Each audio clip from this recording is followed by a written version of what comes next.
The Lord said to Moses, "Speak to the Israelites and tell them the following are the festivals of the Lord, which you shall declare holy days. These are my festivals. For 6 days work shall be done, but the seventh day is a Sabbath of complete rest. Declare it a holy day. You shall do no work. It is the Lord's Sabbath wherever you dwell. These are the festivals of the Lord, holy days, which you shall declare at the proper time.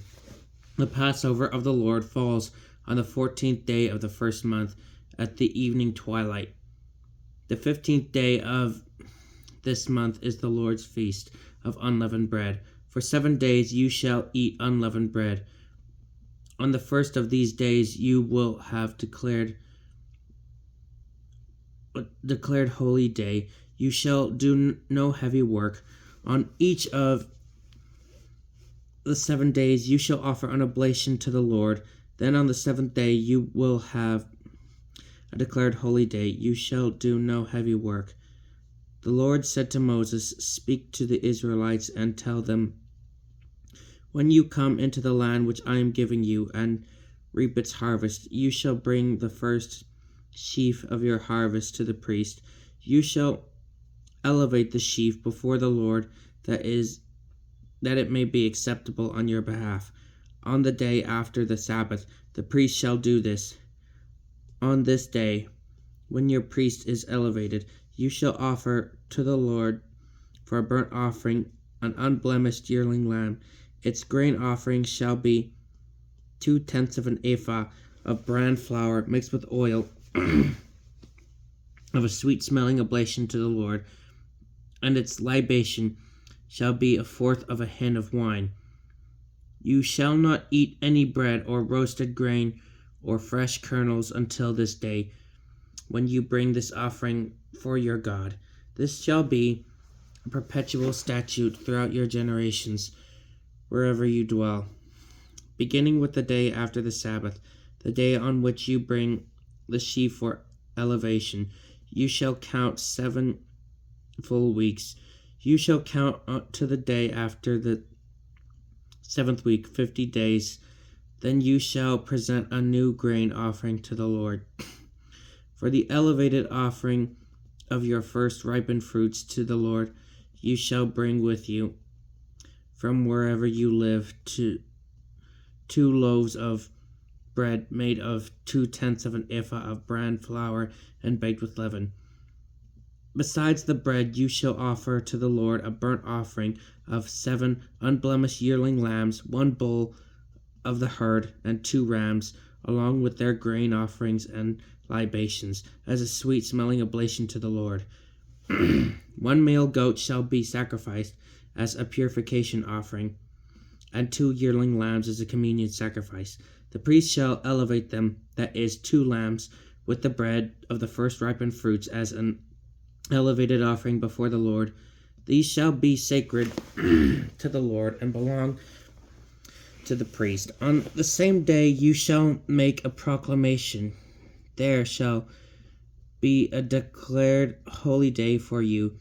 No heavy work may be done.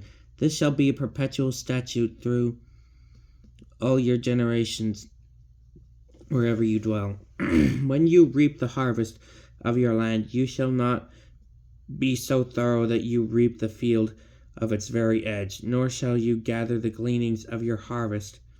These things you shall leave for the poor and the alien. I, the Lord, am your God. The Lord said to Moses, "Tell the Israelites on the first day of the 7th month, you will have a Sabbath rest, with the trumpet blasts as a reminder, a declared holy day. You shall do no heavy work, and you shall offer an oblation to the Lord." The Lord said to Moses, "Now the 10th day of this 7th day of the Day of Atonement, you will have a declared holy day. You shall humble yourselves and offer an oblation to the Lord. On this day you shall not do any work, because it is a day of atonement, when atonement is made for you before the Lord your God. Those who do not humble themselves on this day shall be cut off from the people. If anyone does any work on this day, I will remove that person from the midst of the people.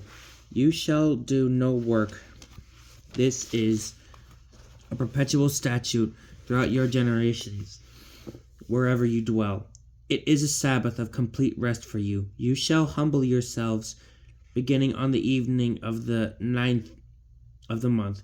You shall keep your Sabbath from evening to evening. The Lord said to Moses, "Tell the Israelites the 15th day of the 7th month is the Lord's feast of booths, which shall continue for 7 days.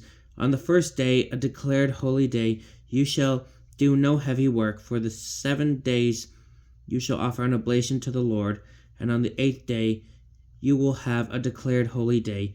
You shall offer an oblation to the Lord. It is a festival closing. You shall do no heavy work. These, therefore, are festivals of the Lord, which you shall declare holy days, in order to offer as an oblation to the Lord burnt offerings and grain offerings, sacrifices and libations, as prescribed for each day, in addition to the Lord's Sabbaths. Your donations, your various votive offerings, and the voluntary offerings that you present to the Lord of the 15th day of the 7th day, when you have gathered in the produce of the land, you shall celebrate the feast of the Lord for a whole week. The 1st and 8th day shall be days of rest. On the first day you shall gather fruit of majestic trees, branches of palms, and bogs of leafy trees and valley willows. Then for a week you shall make merry before the Lord your God. You shall keep this feast of the Lord for 1 whole week in the year, by perpetual statute throughout your generations. In the 7th month of the year you shall keep it. You shall dwell in booths for 7 days. Every native-born Israelite shall dwell in booths, that your descendants may realize that when I led the Israelites out of the land of Egypt, I made them dwell in booths. I, the Lord, am your God. Thus did Moses announce to the Israelites the festivals of the Lord. This is the word of the Lord.